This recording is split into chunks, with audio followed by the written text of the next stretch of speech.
Hello friends, welcome to our YouTube channel Adyan Sarthi. My name is Nilesh Modi and I am BTech student of Manit Bhopal. In this video lecture, we will cover two small things. First, in our unit cell, where our atoms situates, okay, means atomic arrangement we can say.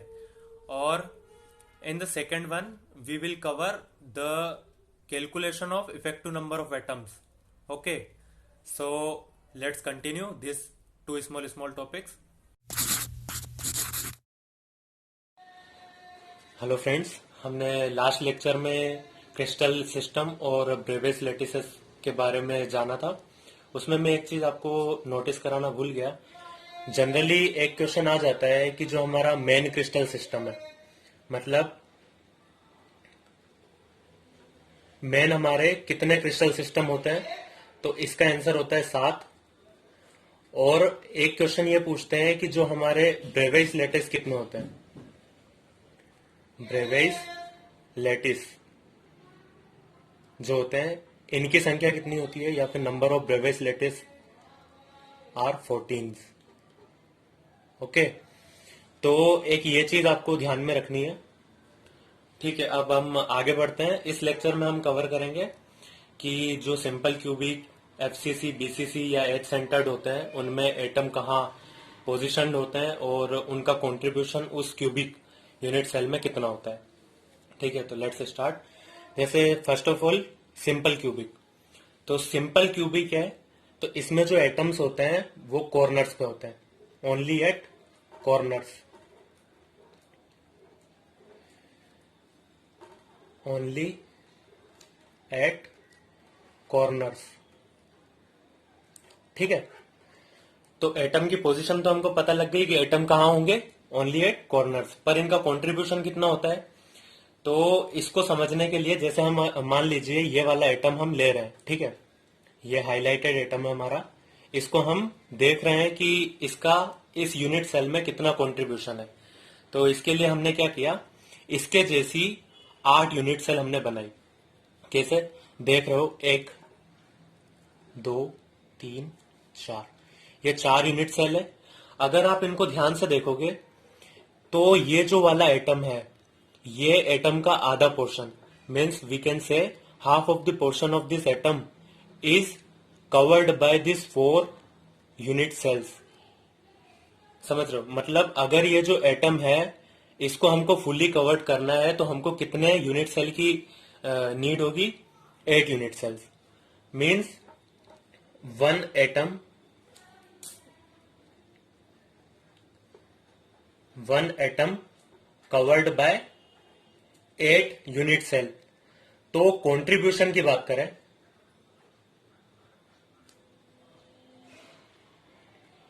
Contribution की बात करें तो contribution कितना हो जाएगा। Contribution मतलब इस एक एटम का इस एक यूनिट सेल में कितना पोर्शन है, तो वो हो जाएगा अपना 1/8। ठीक है, साथ ही में हम इफेक्टिव नंबर ऑफ एटम्स की भी बात कर लेते हैं। तो इफेक्टिव नंबर ऑफ एटम, इसको हम Z से भी बोलते हैं, एटम्स। ठीक है, इफेक्टिव नंबर ऑफ एटम्स कैसे निकालते हैं, कंट्रीब्यूशन, एटम का कंट्रीब्यूशन कितना है 1/8 कॉर्नर एटम का, इनटू नंबर ऑफ कॉर्नर्स। जैसे मान लीजिए इस एक एटम का 1/8 है तो 1/8 इसका भी होगा, 1/8 इसका भी होगा, तो सभी को टोटल नंबर ऑफ जो हमारा एटम्स होगा वो कैसे निकलेगा, 1/8 उसका contribution into number of corners. Number of corners कितने हैं, 1 2 3 4 5 6 7 8। तो इफेक्टिव नंबर ऑफ एटम्स कितना आ गया, 1 एटम पर यूनिट सेल। ठीक है, ऐसे ही हम आगे बढ़ते हैं, फेस सेंटर्ड क्यूबिक के लिए देखते हैं। फेस सेंटर्ड क्यूबिक या फिर एफसीसी। सबसे पहले cubic, cubic means atom will be position at corners only. Okay, now face centred means atoms will be also on face centered position, means our atom will also be there.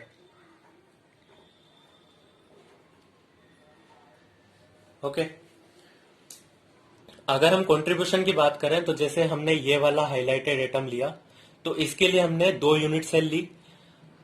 एक unit cell में इसका half of the portion cover हो रहा है। Means हम contribution अगर बात करें तो इस एटम का कंट्रीब्यूशन कितना होगा, half. Okay, number, effective number of atoms Z कितना हो जाएगा हमारा। तो सबसे पहले कॉर्नर एटम्स के लिए बात करते हैं। तो 1/8 किसके लिए, कॉर्नर्स के लिए, into number of corner 8 plus half contribution किसका होता है, फेस सेंटर्ड क्यूबिक, मतलब फेस सेंटर्ड पोजीशन के लिए। हाफ हो गया हमारा फेस सेंटर्ड के लिए, into number of phases. Her phase पे एक एटम है तो नंबर ऑफ फेजेस कितना है, 1 2 3 4 5 6 हमारी नंबर ऑफ फेजेस है। तो total effective number of atoms कितना आ गया यहां से, 4 atoms per unit cell. Okay, आगे बढ़ते हैं और बीसीसी को डिस्कस करते हैं। BCC means body centered cubic. इसमें भी सेम कॉन्सेप्ट है, cubic. Cubic means atom will be on the corner position, and body centered means also will be at body centered of the unit cell. अब हमारा जो atom है वो fully inside of the unit cell हो गया है। Means इसका contribution कितना हो जाएगा, 1, क्योंकि हमारा पूरा का पूरा एटम ही अंदर है। ठीक है, तो अगर इफेक्टिव नंबर ऑफ एटम्स की बात करें Z, तो 1/8 किसके लिए, कॉर्नर्स के लिए, into number of corners plus 1 किसके लिए, बॉडी सेंटर्ड के लिए।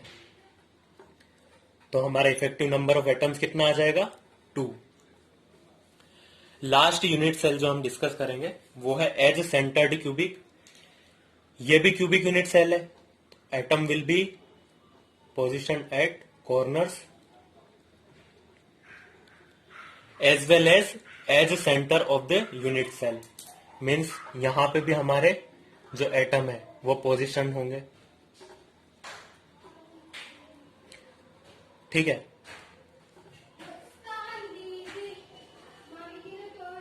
तो ये मैं आप पर छोड़ता हूं कि इसके लिए इफेक्टिव नंबर ऑफ एटम्स आप कैलकुलेट करें और इसका जो कंट्रीब्यूशन है वो भी आप कैलकुलेट करें। ठीक है, तो ये हम नेक्स्ट लेक्चर के स्टार्टिंग में, या फिर आप अगर आप नहीं इसका आंसर सॉल्व कर पाते हैं तो आप कमेंट सेक्शन में बता सकते हैं। ओके, तो एक क्वेश्चन डिस्कस कर लेते हैं इन्हीं प्रॉपर्टीज पे based. In a cubic structure of compound which is made from X and Y. एक कंपाउंड है जो कि एक्स और वाई से बना है। Where X atoms are present at the corner.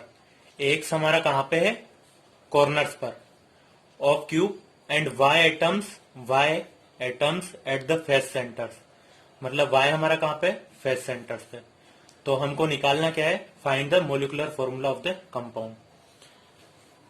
Okay, so let's continue solution.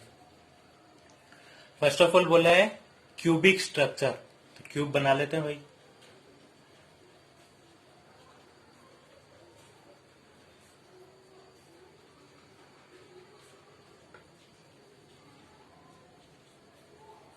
ठीक है, ये एक क्यूब है। अब क्वेश्चन में बोला है कि एक्स एटम जो है वो हमारा कहां पे है, कॉर्नर्स पे है। ठीक है, तो हम एक्स एटम बना लेते हैं। ये हमारे जो है एक्स एटम्स हो गए, एक्स एटम्स। ठीक है, और जो हमारा वाई एटम्स है वो है फेस सेंटर्स पर।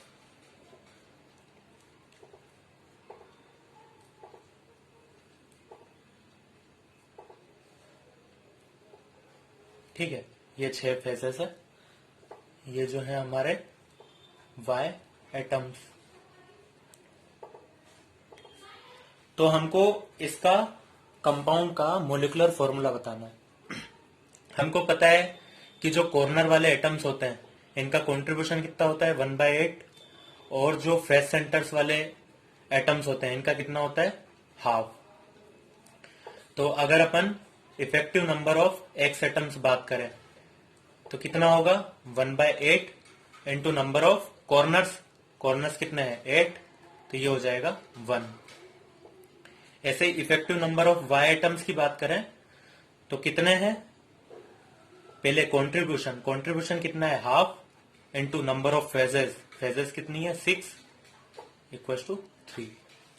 तो अगर हम कंपाउंड फॉर्मूले की बात करें, मोलिकुलर